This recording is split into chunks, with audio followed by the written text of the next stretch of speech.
가끔 학교 친구들과 도심 답사를 다닙니다. 무심코 지나갔던 길이지만 곳곳에 역사와 사연이 숨어 있어서 색다른 재미를 느끼게 하죠.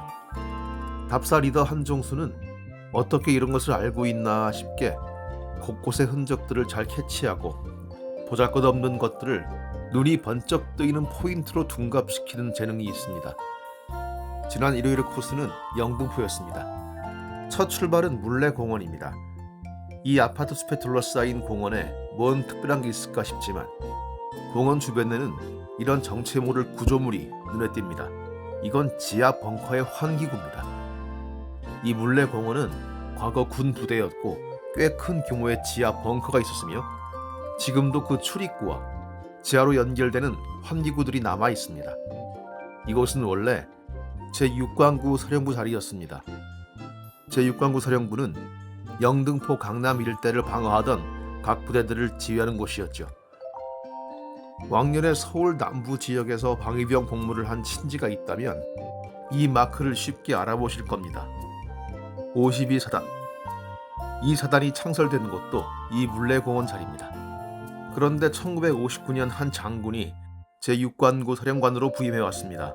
이 장군은 시국을 개탄하며 의기투합한 장교들과 나라를 뒤집어 엎자는 논의를 했다죠. 바로 박정희 소장이었습니다. 그래서 이른바 5.16 혁명의 발상지를 하여 별 2개를 단 박정희 소장의 흉상이 서 있습니다. 이 흉상은 상당히 엄한 경비를 받고 있죠. 이런 꼴이 된 적이 많았기 때문입니다. 물레공원에는 이렇듯 거대한 물레상도 서 있는데요. 물레동 이름 자체가 문익점의 손자로 물레를 발명했다는 사람 이름 문레에서 따왔다는 설이 있죠. 또 대규모 방적 공장이 주변에 생기면서 물레 쓰는 동네가 물레동이 됐다는 말도 있습니다. 어쨌건 물레동은 유명한 공장지대로 사람들이 몰리는 곳이었습니다. 인구가 많아지면 그를 수용할 주거 공간도 필요했겠죠. 일본 사람들이 이 방적 공장 노동자들을 수용하기 위해 집 500채를 지었다고 해서 물레동 사가 일대를 500채로 기억하는 사람들이 많습니다. 그리고 이렇게 많은 사람들이 살았던 흔적은 지금도 물레동 벌집촌으로 남아있죠. 지금도 이렇게 사람 하나 겨우 지나다닐 골목이 있고 그 주변에 사람들이 살고 있는 동네가 이곳 물레동이기도 합니다. 드라마 슬기로운 깜빵 생활에 혀 짧은 아저씨를 기억하십니까? 혹시 그 아저씨의 별명도 기억하시나요? 네, 물레동 카이스트였죠. 재료만 주면 비행기도 만들 수 있다는 이 아저씨도 이 물레동 공장에서 잔뼈가 굵었겠죠. 최근엔 공장지대를 넘어서서 예술가들이 모이던 창작촌 그리고 젊은이들의 거리로 각광받고 있기도 하죠. 철공소와 카페가 어우러지고 쇳가루 냄새와 맥주 향이 교차하는 흥미로운 거리로 곳곳에 카메라를 들고 신기한 눈초리를 한 방문객들을 찾아볼 수 있습니다. 그래도 물레동 그리고 영등포 일대에는 방직 공장의 흔적을 여기저기에서 찾아볼 수 있습니다. 이 깔끔하게 지어진 현대식 건물과 뒤 자이 아파트는 바로 방림 방적 공장의 터에 지어진 것이죠. 영등포의 분위기를 바꿔놨다는 타임스퀘어 뒤로 가면 일제 때 민족 자본으로 지어졌다고 하는 경성 방직의 흔적이 남아 있습니다. 일제 강점기 어느 날 동아일보 사장 인촌 김성수는 조선인들이 옷을 만들어 입기 위해 일본에서 들여오는 광목값으로 엄청난 돈이 나간다는 얘기를 전해 듣고 우리 옷은 우리가 자급자족하자는 생각으로 각계 재력가들과 힘을 합쳐 경성방직을 세웁니다. 경성방직은 그야말로 조선 굴지의 공장이었습니다. 자본금이 100만 원대 이상의 민족기업을 찾아볼 수 없는 가운데 1942년 경방의 자본금은 무려 1,000만 원, 지금 돈 약 1조 2천억 원까지 늘어났으니 짐작이 가시겠죠. 해방 이후에도 경방의 이름은 오래도록 살아있었고 이 경방필 백화점으로도 사람들 기억에 남아 있습니다만 이제 경방의 흔적은 타임스퀘어 뒤 이 사무동으로만 남아 있습니다. 과거 공장의 사무 공간이었던 이곳은 지금은 카페로 개조돼 사람들의 쉼터가 되어 있습니다.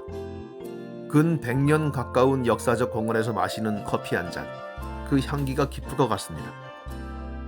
영등포는 과거 툭하면 홍수가 지고 토질이 좋지 않아 노는 거의 없었고 야채밭이 듬성듬성 있던 곳이었다고 합니다. 그런데 경부선 영등포역이 세워지고 그 편리한 교통 때문에 각종 공장들이 들어서면서 최초의 강남으로서 번화한 거리로 변하게 됩니다. 그런 입지 조건, 거기에 한강이 근처에 있다는 점 때문에 맥주 공장도 세워집니다. 우리가 아는 일본의 기린 맥주 회사가 영등포에 진출해 맥주 공장을 세웠죠. 이 공장이 해방 이후 동양 맥주로 변신하고 우리 아버지들 그리고 우리도 즐겨 마셨던 오비 맥주를 만들었습니다.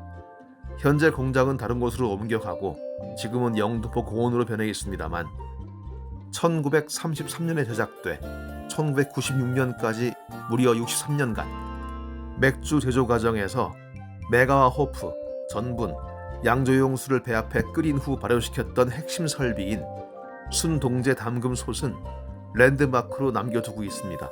견본이 아니라 실제 사용하던 것이라니 어쩌면 저도 저 담금 솥에서 나온 맥주를 즐겼을지도 모르죠.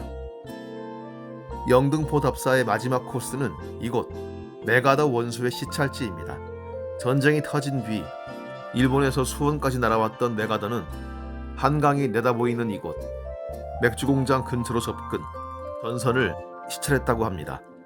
메가더에 따르면 어린 한국군 병사가 무기와 실탄을 달라고 기염을 토하는 것에 큰 감명을 받았다고 합니다. 이게 사실인지 모르겠지만 당시 한강 방어선이 뚫리면 미군은 상륙할 시간조차 갖지 못했다고 할 만큼 급박한 상황이었습니다. 김홍일 장군 이하 국군 장병들은 며칠이 남아 인민군의 도하를 막아냈고 이는 6.25 전쟁의 터닝 포인트 가운데 하나가 됩니다. 그렇게 두고 보면 이것도 매우 치열한 역사의 현장이었던 셈입니다. 한 3시간 돌아본 영등포 일대에도 이렇게 많은 사연과 역사, 볼거리, 들을거리들이 있다는 건 놀라운 일이었습니다. 앞으로도 이곳저곳을 소개해 볼까 합니다.